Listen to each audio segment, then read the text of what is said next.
Antti Juhani Salokannel, syntymäaika 25.3.1968. Ja viimeksi nähnyt Taimaan Kao-lakissa joulukuun 26. päivänä vuonna 2004.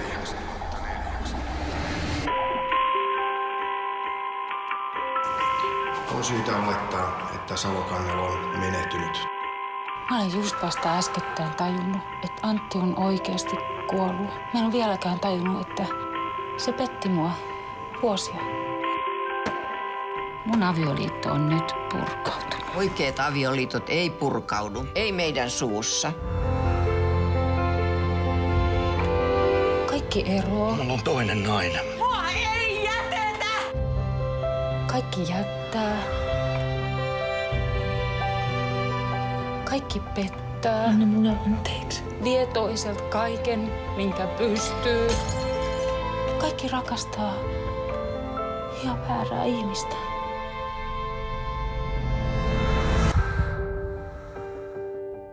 Mä olin levykaupassa. Siellä oli yksi mies. Se kosketti mua silleen niin kuin täältä. Se oli niin kuin se olisi nuopunut sydäntä. Oi, jos se ois niin, hukkuisin huokauksiin, valvoisin lakanat ryttyyn, saisin kaikestakin. Mä en tässä maailmassa osaa juuri mitään, mutta suudella mä osaan. Katso, kun loitsin. Rakastumisesta ei seuraa muuta kuin murhetta. Mä en edes tiedä, miltä se tuntuu. Siltä et kuolee, jos ei saa heti työntää kieltä toisen kurkkuun. Mut jos oisit mun, uskoisin täysikuuhun, uskoisin Mä en tiedä, voiko se olla mahdollista, mutta mä luulen, että mä oon ihastunut. Kiitos vielä siitä viime kerrasta. Sä pelasit.